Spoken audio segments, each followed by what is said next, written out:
I'm Michael Lovados and we're here at Guff Geelong to take you through what a winning deck is in Yu-Gi-Oh!, Magic and all things CCG. Come with me. Hey, who are you? I'm Jordan Altamari. Jordan, what are you playing for? Well, not really playing. What are you showing us today?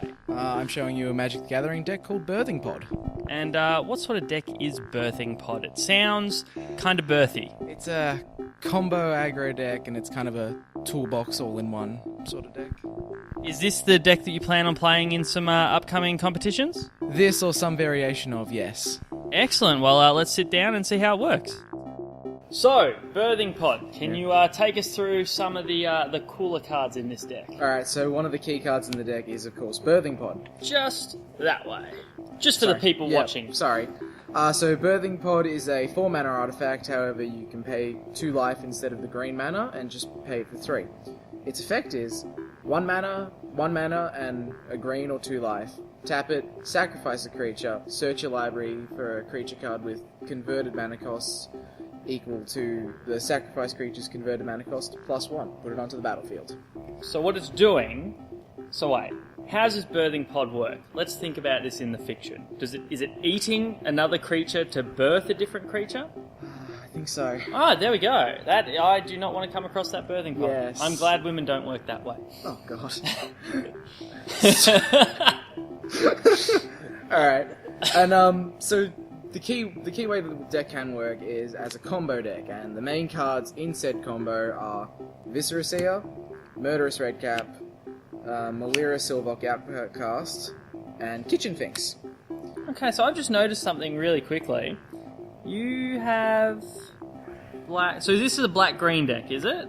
Because that's red. Black, green, white. Black, green, white? I never pay red for Murderous Redcap. Alright. I primarily try and get it out via pod. Yep. So the way the deck works is, I hopefully get these 3 out, or these 3 out. And what happens is, Viscera Seer allows me to sacrifice a creature to scry 1. Yep.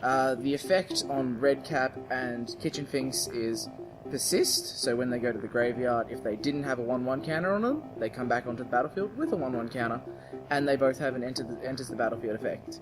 Kitchen Finks gains me life, and Murderous Redcap deals damage to someone. Now the cool thing is, what happens when you have Malira out is she says, creatures I control can't have 1/1 counters.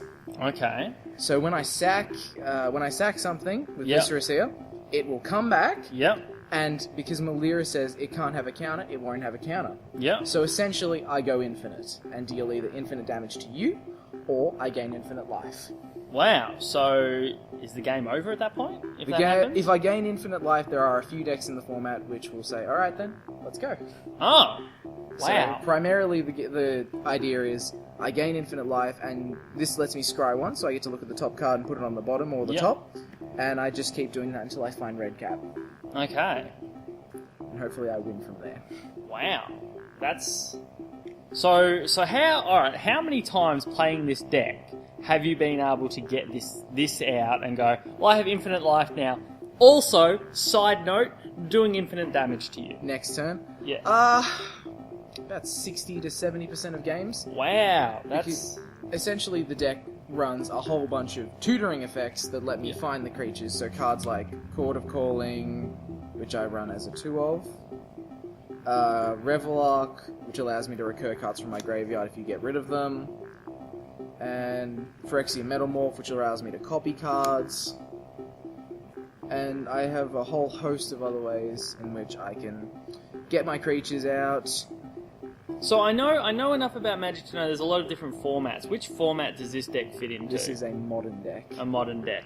And how many people flip the table when you tell them that you now have infinite health? Most of them just go, alright, game 2. Okay, and then they sideboard in their hate cards, and I become a very sad person. Okay. Because I no longer get to do the fun things that I want to do. Okay, so you win game 1, and then game 2, they're all hateful and stuff. Do you have something you can then do in Game 3 to... Well, in Game 2, primarily the way Birthing Pod adapts is, if I can't get the combo, then I turn into more of like a value creature deck with a card like Gavany Township, which says I can pay 2 green-white, tap it, and put a +1/+1 counter on every creature I control.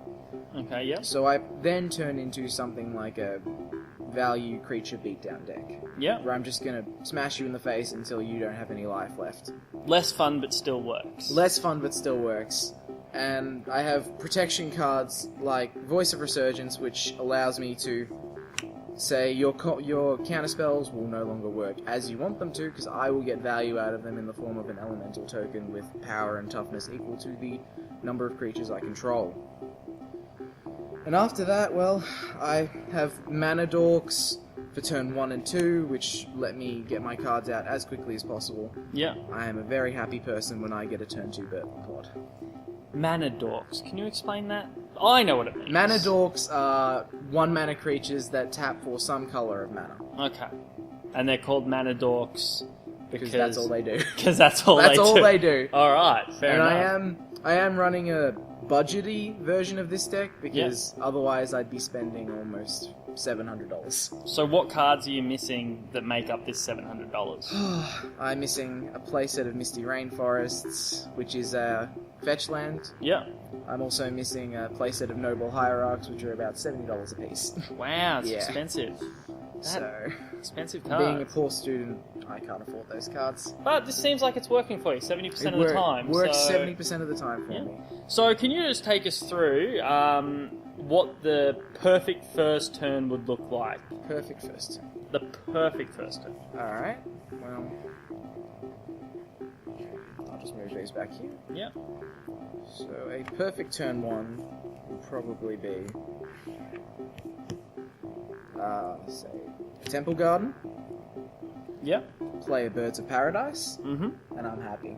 Then That's- turn 2, Yep. I get to do something like Birthing Pod, or play a Voice of Resurgence to protect my threats after that. Yep.